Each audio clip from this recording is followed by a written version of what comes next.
Hello, I'm Lyra, Mr.Drowsy's assistant. I know you've missed your colorful dreams, and now you're here. Mr. Drowsy missed you too, and as always, he's waiting to read you a story in that calm, expressionless voice of his. Now, take a deep breath. I'll count down from 5. With each number, let your body soften and your thoughts drift away. 5, 4, 3, 2, 1.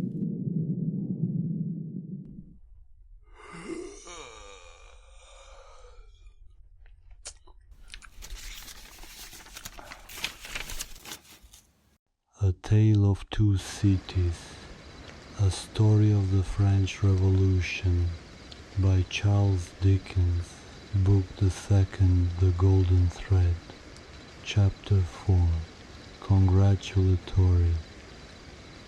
From the dimly lighted passages of the court, the last sediment of the human stew that had been boiling there all day was straining off, when Dr. Manette, Lucy Manette, his daughter, Mr. Lorry, the solicitor for the defense, and its counsel, Mr. Stryver, stood gathered round Mr. Charles Darnay, just released, congratulating him on his escape from death. It would have been difficult by a far brighter light to recognize in Dr. Manette, intellectual of face and upright of bearing, the shoemaker of the garret in Paris. Yet no one could have looked at him twice without looking again, even though the opportunity of observation had not extended to the mournful cadence of his low grave voice, and to the abstraction that overclouded him fitfully without any apparent reason, while one external cause, and that a reference to his long lingering agony, would always, as on the trial, evoke this condition from the depths of his soul. It was also in its nature to arise of itself, and to draw a gloom over him, as incomprehensible to those unacquainted with his story, as if they had seen the shadow of the actual Bastille thrown upon him by a summer sun, when the substance was 300 miles away. Only his daughter had the power of charming this black brooding from his mind. She was the golden thread that united him to a past beyond his misery and to a present beyond his misery, and the sound of her voice, the light of her face, the touch of her hand, had a strong beneficial influence with him almost always. Not absolutely always, for she could recall some occasions on which her power had failed, but they were few and slight, and she believed them over. Mr. Darnay had kissed her hand fervently and gratefully, and had turned to Mr. Stryver, whom he warmly thanked. Mr.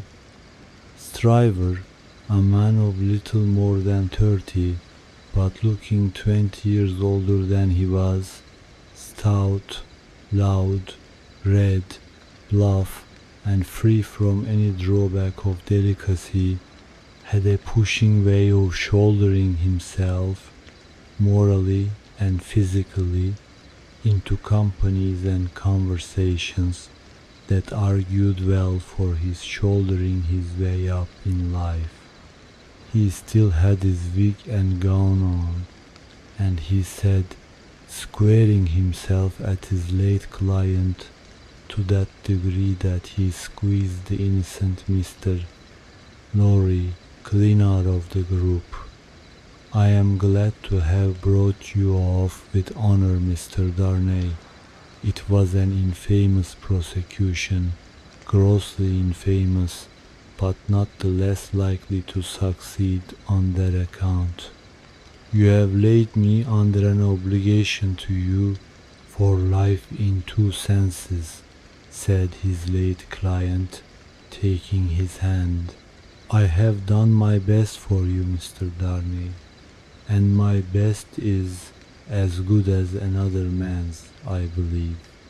It clearly being incumbent on someone to say, much better, Mr. Lorry said it, perhaps not quite disinterestedly, but with the interested object of squeezing himself back again.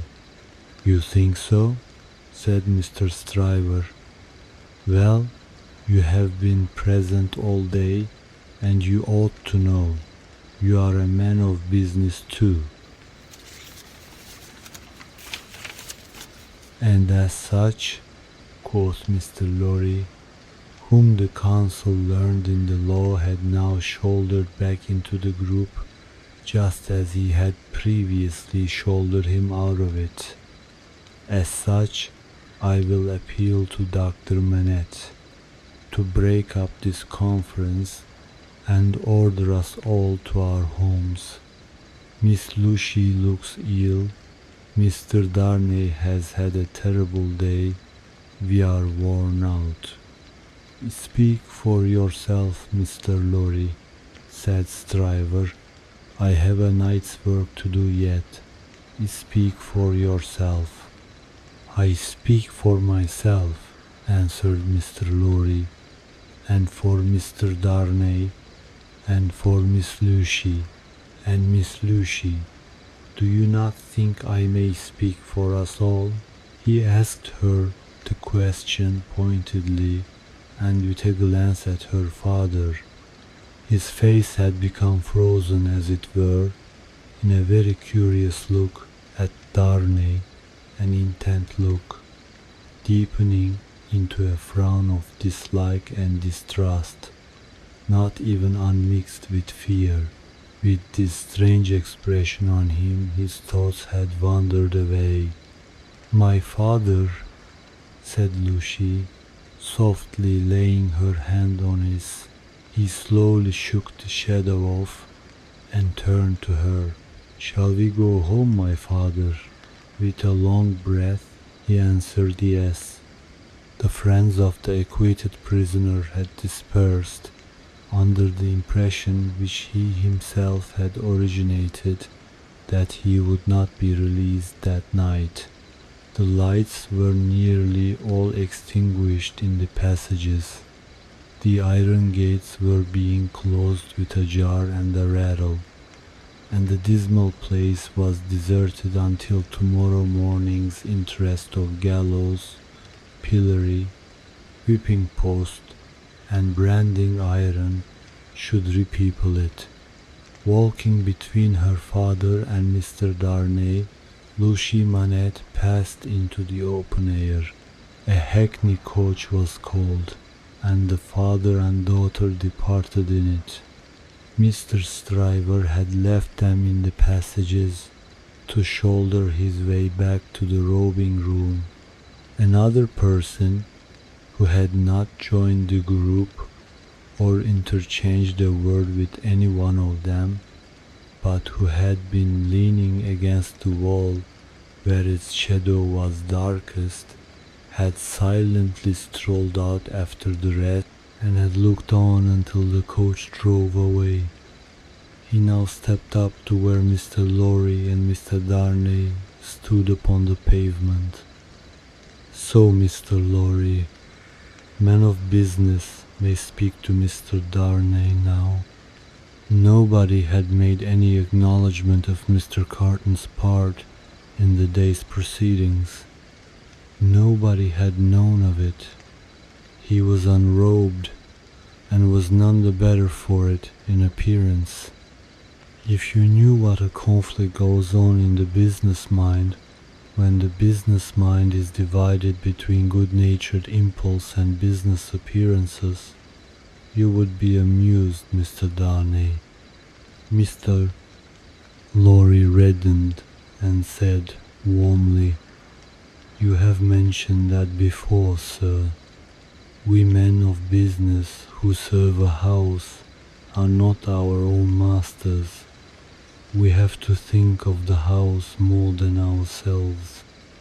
I know," rejoined Mr. Carton carelessly. "Don't be nettled, Mr. Lorry. You are as good as another, I have no doubt. Better, I dare say. And indeed, sir," pursued Mr. Lorry, not minding him, "I really don't know what you have to do with the matter, if you'll excuse me, as very much your elder, for saying so. I really don't know that it is your business." "Business, bless you, I have no business," said Mr. Carton. "It is a pity you have not, sir." "I think so, too." "If you had," pursued Mr. Lorry, "perhaps you would attend to it." "Lord love you, no, I shouldn't," said Mr. Carton. "Well, sir," cried Mr. Lorry, thoroughly heated by his indifference, "business is a very good thing, and a very respectable thing, and, sir, if business imposes its restraints and its silences and impediments, Mr. Darnay, as a young gentleman of generosity, knows how to make allowance for that circumstance. Darnay, good night. God bless you, sir. I hope you have been this day preserved for a prosperous and happy life. Chair there," perhaps a little angry with himself, as well as with the barrister. Mr. Lorry bustled into the chair and was carried off to Tellson's. Carton, who smelt of port wine and did not appear to be quite sober, laughed then and turned to Darnay. "This is a strange chance that throws you and me together. This must be a strange night to you, standing alone here with your counterpart on these street stones." "I hardly seem yet," returned Charles Darnay, "to belong to this world again. I don't wonder at it. It's not so long since you were pretty far advanced on your way to another. You speak faintly. I begin to think I am faint." "Then why the devil don't you dine?" "I dined myself, while those numbskulls were deliberating which world you should belong to, this or some other. Let me show you the nearest tavern to dine well at." Drawing his arm through his own, he took him down Ludgate Hill to Fleet Street, and so up a covered way into a tavern. Here they were shown into a little room where Charles Darnay was soon recruiting his strength with a good plain dinner and good wine, while Carton sat opposite to him at the same table, with his separate bottle of port before him and his fully half insolent manner upon him. "Do you feel, yet, that you belong to this terrestrial scheme again, Mr. Darnay?"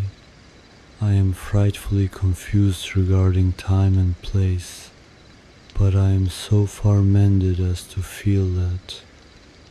It must be an immense satisfaction." He said it bitterly and filled up his glass again, which was a large one.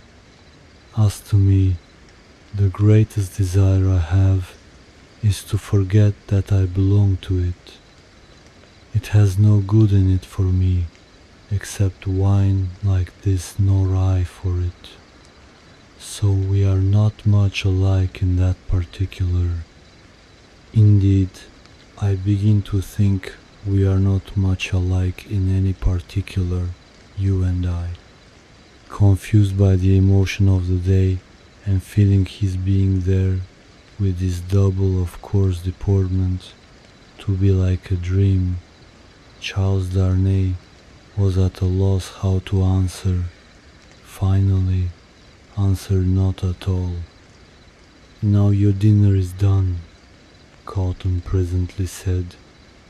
Why don't you call a health, Mr. Darnay? Why don't you give your toast? What health? What toast? Why, it's on the tip of your tongue. It ought to be. It must be. I swear it's there. Miss Manette then. Miss Manette then. Looking his companion full in the face while he drank the toast, Carton flung his glass over his shoulder against the wall, where it shivered to pieces. Then rang the bell and ordered in another. That's a fair young lady to hand to a coach in the dark, Mr. Darnay, he said, filling his new goblet. A slight frown and a laconic yes were the answer. That's a fair young lady to be pitied by and wept for by. How does it feel? Is it worth being tried for one's life to be the object of such sympathy and compassion, Mr. Darnay? Again Darnay answered not a word. She was mightily pleased to have your message when I gave it her.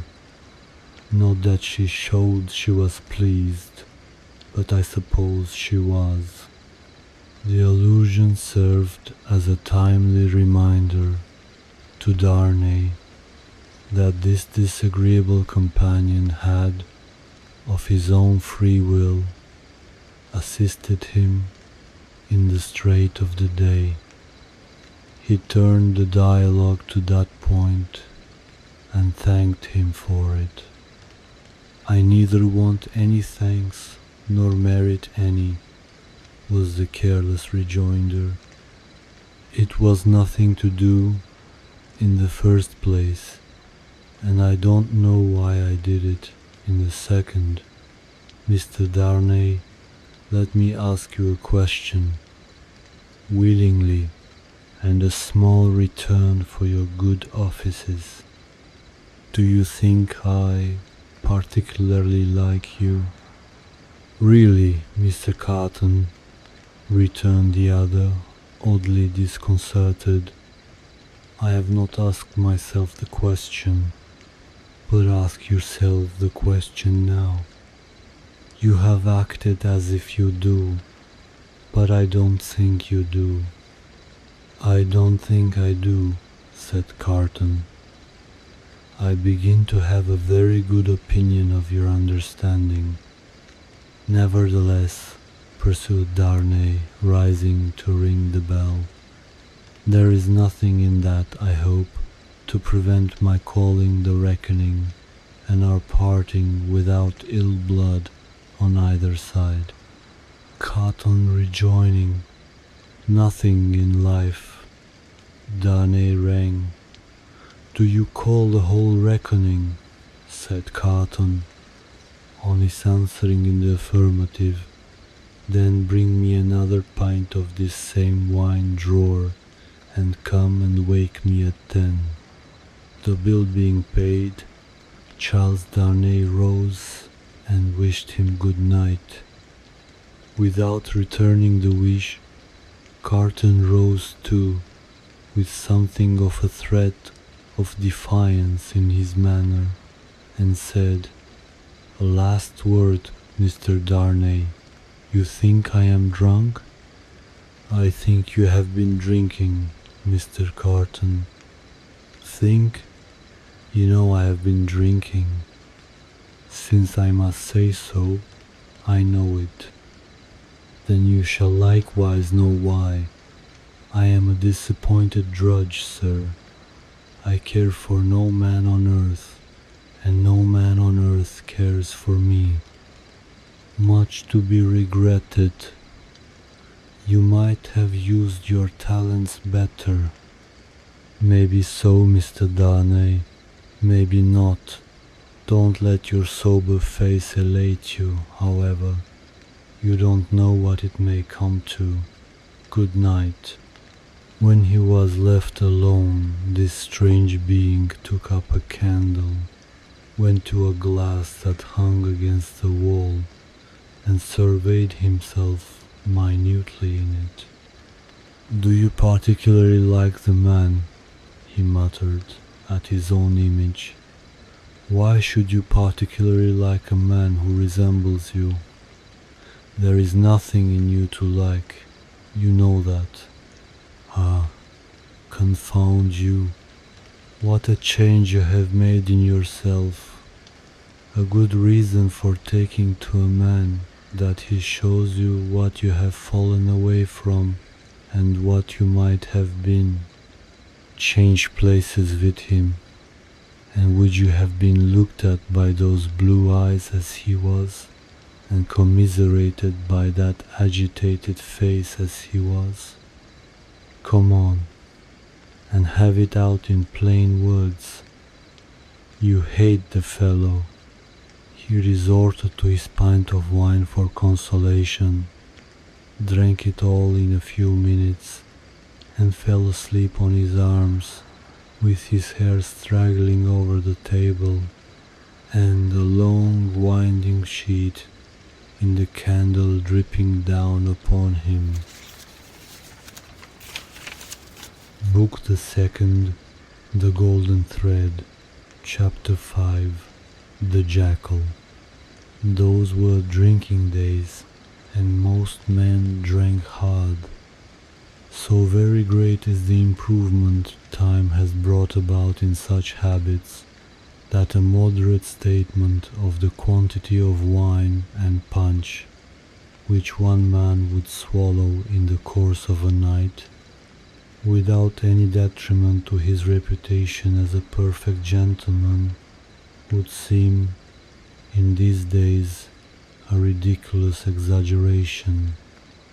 The learned profession of the law was certainly not behind any other learned profession in its bacchanalian propensities. Neither was Mr. Stryver, already fast shouldering his way to a large and lucrative practice, behind his compeers in this particular, any more than in the drier parts of the legal race. A favourite at the Old Bailey and eke at the Sessions, Mr. Stryver had begun cautiously to hew away the lower staves of the ladder on which he mounted. Sessions and Old Bailey had now to summon their favourite, specially to their longing arms, and shouldering itself towards the visage of the Lord Chief Justice in the Court of King's Bench. The florid countenance of Mr. Stryver might be daily seen, bursting out of the bed of wigs, like a great sunflower pushing its way at the sun from among a rank garden full of flaring companions. It had once been noted at the bar that while Mr. Stryver was a glib man, and an unscrupulous, and a ready, and a bold, he had not that faculty of extracting the essence from a heap of statements, which is among the most striking and necessary of the advocate's accomplishments. But a remarkable improvement came upon him as to this. The more business he got, the greater his power seemed to grow of getting at its pith and marrow, and however late at night he sat carousing with Sidney Carton, he always had his points at his fingers' ends in the morning. Sidney Carton, idlest and most unpromising of men, was Stryver's great ally. What the two drank together between Hilary Term and Michaelmas might have floated a king's ship. Stryver never had a case in hand anywhere, but Carton was there, with his hands in his pockets, staring at the ceiling of the court. They went the same circuit, and even there they prolonged their usual orgies late into the night, and Carton was rumored to be seen at broad day, going home stealthily and unsteadily to his lodgings, like a dissipated cat. At last it began to get about, among such as were interested in the matter, that although Sidney Carton would never be a lion, he was an amazingly good jackal, and that he rendered suit and service to Stryver in that humble capacity. 10 o'clock, sir, said the man at the tavern, whom he had charged to wake him. 10 o'clock, sir. What's the matter? 10 o'clock, sir. What do you mean? 10 o'clock at night? Yes, sir. Your honor told me to call you. Oh, I remember. Very well, very well. After a few dull efforts to get to sleep again, which the man dexterously combated by stirring the fire continuously for 5 minutes, he got up, tossed his hat on, and walked out. He turned into the temple, and, having revived himself by twice pacing the pavements of King's Bench Walk and Paper Buildings, turned into the Stryver chambers. The Stryver clerk, who never assisted at these conferences, had gone home, and the Stryver principal opened the door. He had his slippers on, and a loose bedgown, and his throat was bare for his greater ease. He had that rather wild, strained, seared marking about the eyes, which may be observed in all free livers of his class, from the portrait of Jeffreys downward, and which can be traced, under various disguises of art, through the portraits of every drinking age. You are a little late, Memory, said Stryver. About the usual time. It may be a quarter of an hour later. They went into a dingy room lined with books and littered with papers, where there was a blazing fire. A kettle steamed upon the hob, and in the midst of the wreck of papers, a table shone, with plenty of wine upon it, and brandy, and rum, and sugar, and lemons. You have had your bottle, I perceive, Sidney. 2 tonight, I think. I have been dining with the day's client, or seeing him dine. It's all one. That was a rare point, Sidney, that you brought to bear upon the identification. How did you come by it? When did it strike you? I thought he was rather a handsome fellow, and I thought I should have been much the same sort of fellow if I had had any luck. Mr. Stryver laughed till he shook his precocious paunch. You and your luck, Sidney. Get to work, get to work. Sullenly enough, the jackal loosened his dress, went into an adjoining room, and came back with a large jug of cold water, a basin, and a towel or two. Steeping the towels in the water, and partially wringing them out, he folded them on his head in a manner hideous to behold, sat down at the table, and said, Now I am ready. Not much boiling down to be done tonight, Memory, said Mr. Stryver gaily, as he looked among his papers. How much? Only 2 sets of them. Give me the worst first. There they are, Sidney. Fire away. The lion then composed himself on his back on a sofa on one side of the drinking table, while the jackal sat at his own paper-bestrewn table proper, on the other side of it, with the bottles and glasses ready to his hand. Both resorted to the drinking table without stint, but each in a different way. The lion for the most part reclining with his hands in his waistband looking at the fire, or occasionally flirting with some lighter document. The jackal, with knitted brows and intent face, so deep in his task that his eyes did not even follow the hand he stretched out for his glass, which often groped about for a minute or more before it found the glass for his lips. 2 or 3 times the matter in hand became so naughty that the jackal found it imperative on him to get up and steep his towels anew.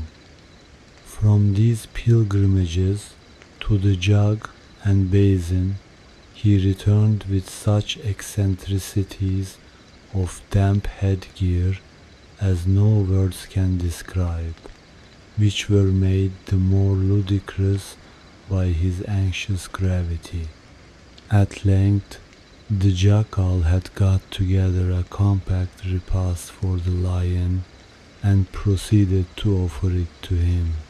The lion took it with care and caution, made his selections from it and his remarks upon it, and the jackal assisted both.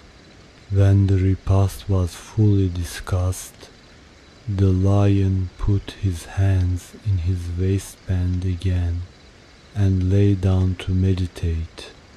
The jackal then invigorated himself with a bumper for his throttle and a fresh application to his head, and applied himself to the collection of a second meal. This was administered to the lion in the same manner, and was not disposed of until the clock struck 3 in the morning. And now we have done, Sydney. Fill a bumper of punch, said Mr. Stryver. The jackal removed the towels from his head, which had been steaming again, shook himself, yawned, shivered, and complied. You were very sound, Sydney, in the matter of those crown witnesses today, every question told. I always am sound, am I not? I don't gainsay it. What has roughened your temper? Put some punch to it and smooth it again. With a deprecatory grunt, the jackal again complied. The old Sydney Carton of old Shrewsbury School, said Stryver, nodding his head over him as he reviewed him in the present and the past. The old seesaw of Sydney, up 1 minute and down the next, now in spirits and now in despondency. Ah, returned the other, sighing, yes, the same Sydney, with the same luck. Even then I did exercises for other boys, and seldom did my own. And why not? God knows, it was my way, I suppose. He sat with his hands in his pockets and his legs stretched out before him, looking at the fire. Carton, said his friend, squaring himself at him with a bullying air, as if the fire grate had been the furnace in which sustained endeavor was forged, and the one delicate thing to be done for the old Sydney Carton of old Shrewsbury School was to shoulder him into it. Your way is, and always was, a lame way. You summon no energy and purpose. Look at me. Oh, botheration, returned Sydney with a lighter and more good-humoured laugh. Don't you be moral. How have I done what I have done? Said Stryver.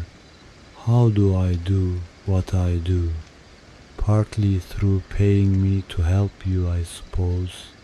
But it's not worth your while to apostrophize me or the air about it. What you want to do, you do. You were always in the front rank, and I was always behind. I had to get into the front rank. I was not born there, was I?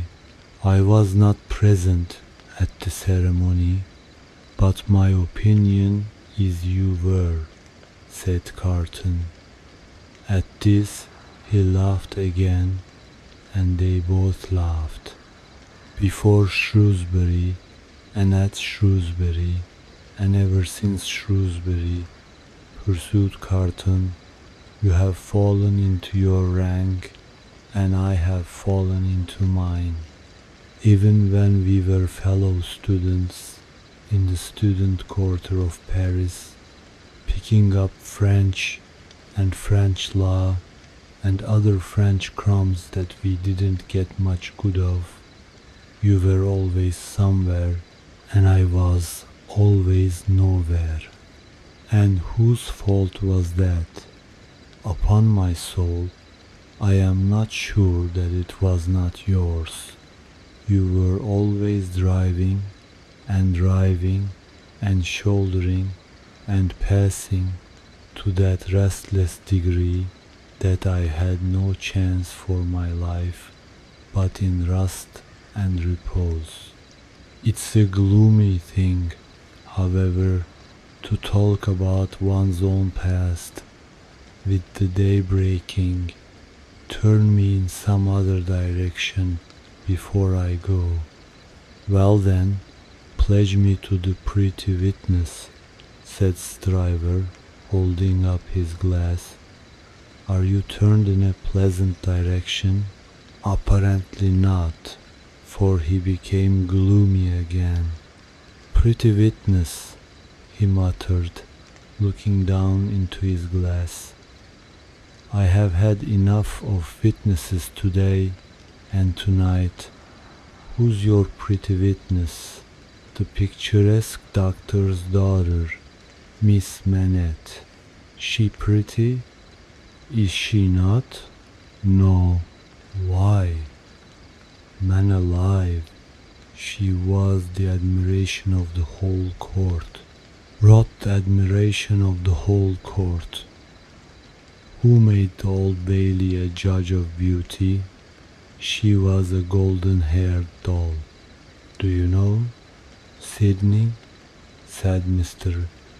Stryver, looking at him with sharp eyes and slowly drawing a hand across his florid face. Do you know, I rather thought at the time that you sympathized with the golden-haired doll and were quick to see what happened to the golden-haired doll, quick to see what happened if a girl, doll or no doll, swoons within a yard or two of a man's nose. He can see it without a perspective glass. I pledge you, but I deny the beauty. And now I'll have no more drink. I'll get to bed. When his host followed him out on the staircase with a candle to light him down the stairs, the day was coldly looking in through its grimy windows. When he got out of the house, The air was cold and sad, the dull sky overcast, the river dark and dim, the whole scene like a lifeless desert. And wreaths of dust were spinning round and round before the morning blast, as if the desert sand had risen far away, and the first spray of it in its advance had begun to overwhelm the city. Vast forces within him, and a desert all around, this man stood still on his way across a silent terrace, and saw for a moment, lying in the wilderness before him, a mirage of honorable ambition, self-denial, and perseverance. In the fair city of this vision, there were airy galleries from which the loves and graces looked upon him, gardens in which the fruits of life hung ripening, waters of hope that sparkled in his sight. A moment, and it was gone. Climbing to a high chamber in a well of houses, he threw himself down in his clothes on a neglected bed, and its pillow was wet with wasted tears. Sadly, the sun rose. It rose upon no sadder sight than the man of good abilities and good emotions, incapable of their directed exercise, incapable of his own help and his own happiness, sensible of the blight on him, and resigning himself to let it eat him away.